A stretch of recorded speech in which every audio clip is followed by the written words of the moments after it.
So guys welcome back to channel. അപ്പോൾ ഞാൻ Roshan. Spiderman brand new day ആ ഒരു പടത്തിന്റെ ട്രെയിലർ വരുന്നതിന് മുമ്പ് ആ ഒരു പടത്തിനെ ബേസ് ചെയ്ത് വന്ന തിയറീസും ഊഹാപോഹങ്ങളും എന്നൊക്കെ പറഞ്ഞ് ഒരുപാട് ഉണ്ടായിരുന്നു. സോ ആ ഒരു ഗതിക്ക് പടത്തിന്റെ ട്രെയിലർ ഇറങ്ങിയതിന് ശേഷം എത്രമാത്രം വരും എന്നുള്ളൊരു കാര്യത്തിൽ സംശയമില്ലല്ലോ. സെക്കൻഡുകൾ വെച്ചിട്ടാണ് പടത്തിന്റെ ട്രെയിലറിന്റെ ഓരോ ഭാഗങ്ങളും ബേസ് ചെയ്ത് ഇന്ന വില്ലൻ ഇന്ന സ്ഥലത്ത് വരും എന്നൊക്കെ പറഞ്ഞിട്ട് ഇങ്ങനെ അടിച്ചു വിടുന്നത്. അതിൽ കുറെയൊക്കെ വിശ്വസിക്കാവുന്നതുമാണ്. ട്രസ്റ്റബിൾ ആയിട്ടുള്ള ഒരുപാട് ഇൻസൈഡേഴ്സിന്റെ അടുത്ത് നിന്നും ഇതിനു മുമ്പ് ഒരുപാട് കാര്യങ്ങൾ ഇങ്ങനെ പ്രവചിച്ചിട്ട് കൃത്യമായിട്ട് പടത്തി കണ്ട അത്തരത്തിലുള്ള ഇൻസൈഡേഴ്സിന്റെ അടുത്ത് നിന്ന് വരുന്ന കുറെ കാര്യങ്ങളൊക്കെ കേൾക്കുമ്പോൾ ഇത് ഈ ഒരു ഗതിക്കൊക്കെ പടത്തി വരും എന്നുള്ളൊരു കാര്യത്തിൽ ഏറെക്കുറെ കൺഫേം ഉണ്ട്. സോ ആ ഒരു ഗതിക്ക് അങ്ങനെയുള്ള ട്രസ്റ്റബിൾ ഇൻസൈഡേഴ്സിന് പോലും കൃത്യമായിട്ടുള്ള ഒരു ഐഡിയ ഈ ഒരു ട്രെയിലറിൽ നിന്ന് കിട്ടാത്തൊരു ക്യാരക്ടറാണ് സാഡി സിംഗിന്റെ ആ ഒരു ക്യാരക്ടർ. ആ ഒരു ക്യാരക്ടർ ഏതൊരു റോളാണ് ഈ പടത്തിൽ പ്ലേ ചെയ്യാൻ പോകുന്നത് എന്നുള്ളൊരു കാര്യത്തിൽ ഒഫീഷ്യലായിട്ട് കൃത്യമായിട്ട് ആർക്കും ഒന്നങ്ങ് അടച്ചു പറയാനായിട്ട് പറ്റാത്തൊരവസ്ഥയിലാണ്. ഓൾറെഡി ആ ഒരു ക്യാരക്ടർ ആരാവാം എന്നുള്ളൊരു കാര്യത്തിൽ റൂമേഴ്സ് അവിടെ ഇവിടെയൊക്കെ ആയിട്ട് കറങ്ങി നടപ്പുണ്ട്. എന്നാൽ പോലും അതൊന്നും ആർക്കും കൺഫേം ചെയ്യാനായിട്ട് പറ്റുന്നില്ല. ആൻഡ് ഇപ്പോൾ അതിന്റെ കൂടെ ചേർത്തുകൊണ്ട് ഈ ഒരു ക്യാരക്ടർ ഏതൊരു രീതിക്കാണ് വരാൻ പോകുന്നത് എന്നുള്ളൊരു കാര്യത്തെ പറ്റി പുതിയൊരു തിയറി കൂടെ ഉടലെടുത്തിട്ടുണ്ട്. അതിനോടനുബന്ധിച്ച് പടത്തിൽ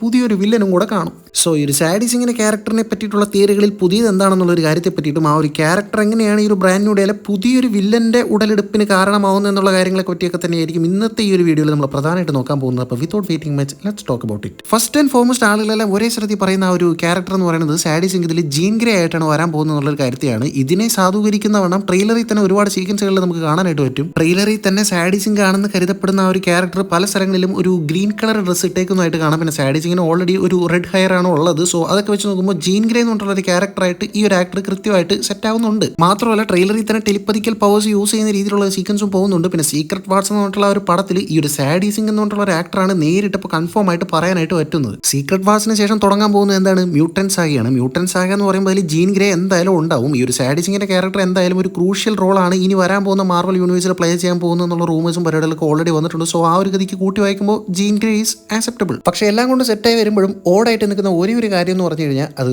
പ്രായമാണ്, ഏജ്.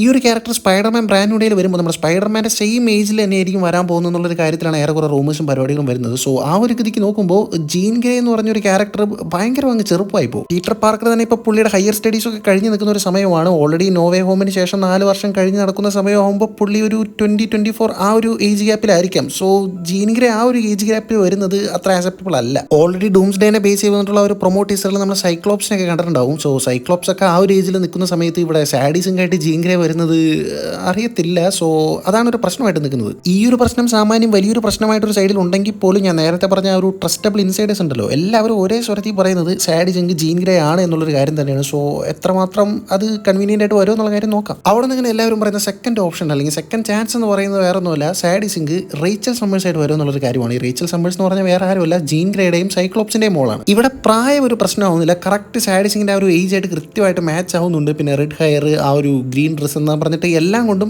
മാച്ചിങ് ആണ്. ഇവിടെ റേച്ചൽ സമ്മേഴ്സ് എന്ന് പറഞ്ഞിട്ടുള്ള ഒരു ക്യാരക്ടറായിട്ട് വരും എന്നുള്ള കാര്യത്തിൽ ഈ ഒരു അപ്പിയറൻസ് വൈസ് മാച്ചിങ് ആണ്. മാത്രമല്ല ഡൂമിന്റെ ബേസിലുള്ള ഒരു വലിയ തിയറി എന്താണെന്ന് വെച്ച് കഴിഞ്ഞാൽ ഡൂം ഈ ഒരു ആൽഫ ലെവൽ മ്യൂട്ടൻസിന്റെ എല്ലാ മക്കളെ നൈസായിട്ട് ലക്ഷ്യം ഇടുന്നുണ്ടോ എന്നുള്ളൊരു കാര്യമാണ്. ഇപ്പോൾ ഫണ്ടാസ്റ്റിക് ഫോർ ഫസ്റ്റ് സ്റ്റെപ്സിന്റെ അവസാനം നമ്മുടെ ഫ്രാങ്ക്ലിൻ റിച്ചാർഡ്സിന്റെ അടുത്തോട്ട് പോകുന്നതായിട്ട് കാണാം. പിന്നെ തോറിന്റെ മോളെ ബേസ് ചെയ്ത ഒരു പ്രൊമോ ടീസർ കാണിച്ചത് നമ്മൾ കണ്ടിട്ടുണ്ടായിരുന്നു. അവിടെ നിന്ന് അങ്ങനെ സൈക്ലോപ്സിന്റെ അപ്പിയറൻസ് കാണിച്ചുകൊണ്ടുള്ള ഒരു എക്സ്മാൻ ബേസ്ഡ് ടീസറിലും സൈക്ലോപ്സ് ഭയങ്കര രീതിയിൽ ബ്രോക്ക് ആയിട്ട് കരയുന്ന രീതിയിലുള്ള ഒരു സീക്വൻസ് കാണുന്നുണ്ട്. സോ മേ ബി ഇവിടെ പുള്ളിയുടെ മകളെ ബേസ് ചെയ്ത് എന്തോ ഒരു ട്രാജഡി സംഭവിച്ചിട്ടുണ്ടാവുന്നതായിരിക്കുമോ, ചാൻസസ് ആർ ദർ എന്ന് ഞാൻ ഒരു സ്ഥലത്തൂടെ പറയുമ്പോൾ മറ്റൊരു സൈഡിലുള്ള പ്രശ്നം എന്താണെന്ന് വെച്ച് കഴിഞ്ഞാൽ ഓൾറെഡി നമ്മുടെ MCUയിൽ ഇതുവരെ സൈക്ലോപ്സിനെയോ ജീൻ ഗ്രേയോ പോലും ഇൻട്രൊഡ്യൂസ് ചെയ്തിട്ടില്ല. മ്യൂട്ടൻസ് ആക മ്യൂട്ടേഷൻ പരിപാടികൾ പോലും കൃത്യമായിട്ട് എസ്റ്റാബ്ലിഷ് ചെയ്യാത്ത ഈ ഒരു അവസരത്തിൽ പെട്ടെന്ന് ഔട്ട് ഓഫ് നോവർ ഈ ഒരു റേച്ചൽ സമ്മേഴ്സ് എന്ന് പറഞ്ഞിട്ടുള്ള ഒരു ക്യാരക്ടറിനെ കൊണ്ടുവന്നത് ഓഡിയൻസിനെ എത്രമാത്രം കണക്ട് ചെയ്യാൻ പറ്റുമോ എന്നുള്ളൊരു കാര്യത്തിൽ നല്ല രീതിക്ക് സംശയമുണ്ട്. അതാണ് ഇവിടെയുള്ള ഒരു പ്രോബ്ലം. അങ്ങനെ ഇരിക്കുമ്പോഴാണ് ഈ ഒരു സാഡി സിംഗ് പ്ലേ ചെയ്യാൻ പോകുന്ന ക്യാരക്ടർ ആരായിരിക്കാം എന്നുള്ളൊരു കാര്യത്തിൽ പുതിയൊരു തിയറി ഉരുത്തിരിഞ്ഞ് വരുന്നത്. സോ ഈ തിയറി ഈ ഒരു ട്രെയിലറായിട്ട് കണക്ട് ചെയ്യുമ്പോൾ ഒരു പുതിയ വില്ലനെ കൂടെ ഇൻട്രൊഡ്യൂസ് ചെയ്യപ്പെടാനായിട്ടുള്ള ഒരു ചാൻസസ് ഉണ്ട്.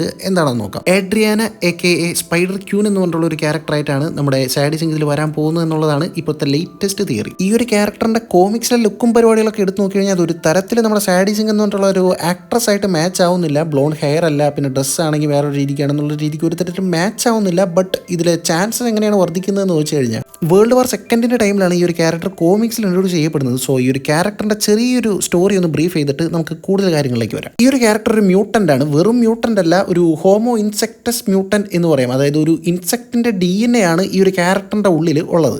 MCUവിന്റെ ഈ ഒരു യൂണിവേഴ്സിൽ 3-ൽ ഒരാൾക്കുണ്ടാവുന്ന ഒരു പ്രതിഭാസം എന്നൊരു രീതിക്കാണ് ഈ ഒരു ഇൻസെക്ടസ് DNA പ്രതിപാദിച്ച് വെച്ചേക്കുന്നത്. സോ ആ ഒരു രീതിക്ക് ഈ ഒരു ഇൻസെക്ടസ് DNA ഉള്ള വേറൊരു ക്യാരക്ടറിനെ ഈ ഒരു ക്യാരക്ടറിന് കൺട്രോൾ ചെയ്യാനായിട്ട് പറ്റും. ആ ഒരു ടൈപ്പ് കൺട്രോളിംഗ് പവറാണ് ഈ ഒരു സ്പൈഡർമാൻ ബ്രാൻഡ് ബ്രാൻഡ്യുടെ ട്രെയിലറിലോ നമ്മൾ കണ്ടിട്ടുണ്ടാവുക ആ ഒരു ടാങ്കിൻ്റെ ഉള്ളിൽ ഒരു അമ്മാമ്മയുടെ മേത്ത് നിന്ന് കുറേ സോൾജേഴ്സിൻ്റെ മേത്തേക്ക് ആ ഒരു കൺട്രോളിങ് മാറി മാറി സ്വിച്ച് ചെയ്യുന്ന രീതിയിൽ കാണിച്ചിട്ടുണ്ടാവുമല്ലോ. ജീൻ ഗ്രേയുടെ കൺട്രോളിംഗ് എന്ന് പറഞ്ഞു കഴിഞ്ഞാൽ ഈ ഒരു സ്റ്റൈലിലല്ല, ഈ ഒരു ക്യാരക്ടറിൻ്റെ കൺട്രോളിംഗ് ആണ് ഈ ഒരു സ്റ്റൈലിൽ വരുന്നത്. സോ ആ ഒരു കൺട്രോളിംഗ് ലെവലൊക്കെ വെച്ച് നോക്കുമ്പോൾ മേ ബി ഈ ഒരു ക്യാരക്ടറും സാഡിച്ചിങ് ആവാനുള്ള ചാൻസസ് ഉണ്ടെന്ന് വേണമെങ്കിൽ പറയാനായിട്ട് പറ്റും. ഞാൻ നേരത്തെ പറഞ്ഞ ഒരു ഇൻസെക്ടസ് DNA പരിപാടിയൊന്നും ചിലപ്പോൾ കൊണ്ടുവരാനായിട്ട് ചാൻസ് ഇല്ല. ഇപ്പോൾ ഓൾറെഡി മ്യൂട്ടൻസ് ആകുക അല്ലെങ്കിൽ മ്യൂട്ടേഷനെ നോക്കിയാണ് പൊയ്ക്കൊണ്ടിരിക്കുന്നത്. സോ അതിനിടയ്ക്ക് ഇത്തരത്തിലൊരു മ്യൂട്ടേറ്റഡ് പരിപാടിൻ്റെ ഇടയിൽ കൂടെ കൊണ്ടുവയ്ക്കുന്നത് കുറച്ചുകൂടെ കൺഫ്യൂസിംഗ് ആവും എന്നുള്ളത് കൊണ്ട് തന്നെ ഒരു മ്യൂട്ടൻ്റ് എന്ന രീതിക്ക് തന്നെ ചിലപ്പോൾ ഈ ക്യാരക്ടറിനെ പ്രസന്റ് ചെയ്യപ്പെട്ടേക്കാം. മാത്രമല്ല ട്രെയിലറിൽ തന്നെ ആ ഒരു ക്യാരക്ടറിനെ പല സ്ഥലത്തും ഇങ്ങനെ ഒരു ലാബ് സെറ്റപ്പിൽ അടച്ചു പൂട്ടി വെച്ചേക്കുന്ന രീതിയിലും കാണിച്ചിട്ടുണ്ടാവും. സോ ആ ഒരു രീതിക്ക് ഈ ഒരു ക്യാരക്ടറിൻ്റെ ഈ ഒരു മ്യൂട്ടേഷൻ പരിപാടികളൊക്കെ കണ്ടിട്ട് ഇതെന്തോ പുതിയ വെറൈറ്റി പരിപാടിയാണല്ലോ എന്നുള്ള രീതിക്ക് ഒരു ടെസ്റ്റ് സബ്ജക്ട് എന്ന രീതിക്കായിരിക്കും പുള്ളിക്കാരി അങ്ങനെ അടച്ചു വെച്ചേക്കുന്നത്. ഓക്കെ, അപ്പോൾ ഈ ഒരു ക്യാരക്ടറിനെ പറ്റിയിട്ട് ചെറിയൊരു ഐഡിയ കിട്ടിയല്ലോ. ഇനി ഈ ഒരു ക്യാരക്ടറിനെ ബേസ് ചെയ്തിട്ട് ഞാൻ ഈ ഒരു പടത്തിൽ വരാൻ സാധ്യതയുണ്ടെന്ന് പറഞ്ഞ ഒരു വില്ലനെ കുറിച്ച് പറയാം,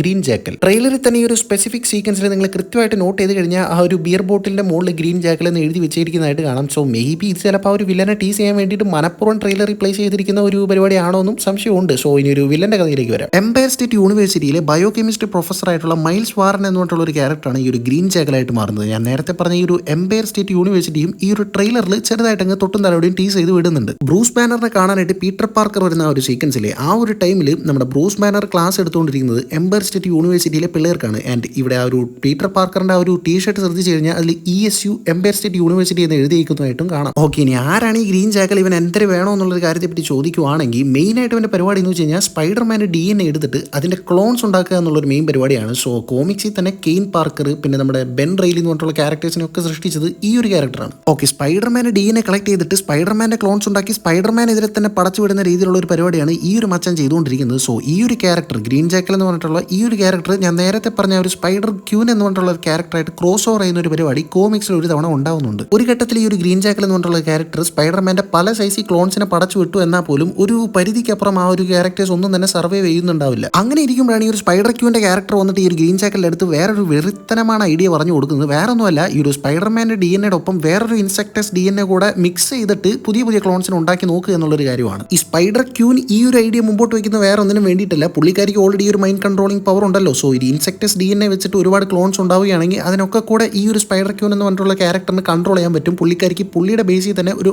ആർമി ഉണ്ടാക്കി എടുക്കാനായിട്ട് പറ്റും. അങ്ങനെയാണ് ഈ ഒരു ഗ്രീൻ ജാക്കലും സ്പൈഡർ ക്യൂനും ഒരുമിച്ച് ചേർന്നുകൊണ്ട് സ്പൈഡർമാനെതിരെ ഒരു ക്ലോൺ ആർമി തന്നെ ഉണ്ടാക്കി എടുക്കുന്നുള്ള രീതിയിൽ കോമിക്സിൽ ഒരു സ്റ്റോറി പോകുന്നുണ്ട്. അത് അതേപടി തന്നെ ഇങ്ങ് പകർത്തി വെച്ചില്ലെങ്കിൽ പോലും ഇതിന്റെ ചെറിയ ചെറിയ മുത്തുമണികൾ അവിടെ നിന്നൊക്കെ എടുത്ത് ഒരു ബേസ് ലൈനിൽ ഒരു സ്റ്റോറി വരാൻ ചാൻസ് ഉണ്ട്. മാത്രമല്ല കോമിക്സിൽ നമ്മൾ നോക്കിക്കഴിഞ്ഞാൽ സ്പൈഡർമാൻ്റെ ഈ ഒരു DNA സ്പൈഡർമാൻ്റെ മേത്ത് നിന്ന് കളക്ട് ചെയ്യണമല്ലോ. സോ എന്നാൽ മാത്രമാണല്ലോ ഈ ഒരു ക്ലോൺസിനെയൊക്കെ ഉണ്ടാക്കാനായിട്ട് പറ്റത്തുള്ളൂ. സോ അതിന് വേണ്ടിയിട്ട് ഈ ഒരു ഗ്രീൻ ജാക്കൽ ഹയർ ചെയ്യുന്ന ആൾക്കാരെന്ന് പറയുന്നത് പണിഷർ, സ്കോർപ്പിയൻ, ടറന്റുല.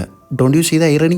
അതായത് ഈ ക്യാരക്ടേഴ്സിനെ എല്ലാം നമ്മൾ ട്രെയിലറിൽ കണ്ടിട്ടുണ്ടാവും. സോ ട്രെയിലറിൽ ഓൾറെഡി കാണിച്ചിട്ടുള്ള ആ ക്യാരക്ടേഴ്സിനെ ഒക്കെ തന്നെയാണ് കോമിക്സിൽ ഈ ഒരു ഗ്രീൻ ജാക്കൽ ഹയർ ചെയ്യുന്നത് സ്പൈഡർമാൻ്റെ DNA കളക്ട് ചെയ്യാൻ വേണ്ടി. ഇതിൽ പണിഷറിന്റെ കേസ് മാത്രം കുറച്ച് എക്സെപ്ഷൻ ആണ്. കാരണം പണിഷർ എന്തായാലും ഈ ഒരു പടത്തിൽ സ്പൈഡർമാൻ്റെ ടീമിൽ തന്നെ നിന്ന് ഫൈറ്റ് ചെയ്യുന്ന രീതിയിലുള്ള ഒരു ക്യാരക്ടറായിട്ടായിരിക്കും വരാൻ പോകുന്നത്. സോ മേ ബി ചിലപ്പോൾ ഈ ഒരു പണിഷർ ആദ്യം സ്പൈഡർമാനായിട്ട് ചിലപ്പോൾ ഒരു ഫൈറ്റ് ഉണ്ടാവാൻ ചാൻസ് ഉണ്ട്. അതിന്റെ കാരണം ചിലപ്പോൾ ഇതായിരിക്കാം. മാർവലിൻ്റെ ഒരു സ്ഥിരം പരിപാടിയാണല്ലോ, രണ്ട് മെയിൻ സ്ട്രീമിൽ നിൽക്കുന്ന ക്യാരക്ടേഴ്സിനെ കൊണ്ടുവരികയാണെങ്കിൽ ആദ്യം അവർ തമ്മിലൊരു വേഴ്സസ് ഫൈറ്റ് വെച്ചിട്ട് അതിനുശേഷം അവർ കൂട്ടാവുന്ന രീതിയിലുള്ള ഒരു സീക്വൻസ്. സോ ആ ഒരു ഗതിക്ക് ആദ്യം ഒരു തെറ്റിദ്ധാരണയുടെ പുറത്ത് സ്പൈഡർമാനും പണിഷറും തമ്മിൽ ഈ ഒരു ബേസിൽ ഈ ഒരു കാരണത്താൽ ഒരു ഫൈറ്റ് ഉണ്ടാവാം, ചെറിയൊരു ഫൈറ്റ് ഉണ്ടായിരിക്കാം. സംഭവം കേൾക്കാനൊക്കെ കുറച്ച് രസമുണ്ട്. പിന്നെ ട്രെയിലറുമായിട്ട് കൂട്ടി വായിക്കുമ്പോൾ അത്യാവശ്യം കണക്ട് ആവുന്നുണ്ടെന്നൊക്കെ പറഞ്ഞാൽ പോലും പടത്തിൽ ഇതേപടി എടുത്തു വെച്ച് കഴിഞ്ഞാൽ അത് കുറച്ചുകൂടെ പടത്തിനെ കോംപ്ലക്സ് ആക്കും. അതിൽ കൂടുതൽ കണക്ട് ആവാനായിട്ട് കുറച്ച് പ്രയാസമായിരിക്കും ഈ ഒരു രീതിയിലുള്ള ഒരു സ്റ്റോറി ലൈൻ ഫോളോ ചെയ്യുകയാണെങ്കിൽ. പിന്നെ വേണമെങ്കിൽ അവർക്ക് MCUയിൽ ഓൾറെഡി വെനത്തിന്റെ ചെറിയൊരു മുത്തുമണി വിട്ടിട്ട് പോയിട്ടുണ്ടാവുമല്ലോ. സോ ആ ഒരു വെനം സിംബിയോട്ടിനെ എടുത്തിട്ട് ഈ ഒരു ഗ്രീൻ ജാക്കിൽ സ്റ്റഡി ചെയ്യുന്ന രീതിയിലും അതിൽ നിന്ന് സ്പൈഡർമാൻ്റെ വേർഷൻസിനെ ഉണ്ടാക്കാൻ പറ്റുമോ എന്നുള്ള രീതിക്ക് ആ ഒരു തരത്തിലുള്ള സ്റ്റോറി ലൈനും വേണമെങ്കിൽ ഫോളോ ചെയ്യുന്നതാണ്. എങ്ങനെയാണ് വരുന്നത് നോക്കാം. ഡേ അല്ലെങ്കിൽ തന്നെ പടത്തിൽ 1008 പ്ലോട്ട് ഉണ്ട്. സോ ഇനി അതിൻ്റെ ഇടയിൽ കൂടെ ഇനി വെനത്തിനെ കൂടെ കുത്തിക്കയറണോ എന്ന് ചോദിച്ചു കഴിഞ്ഞാൽ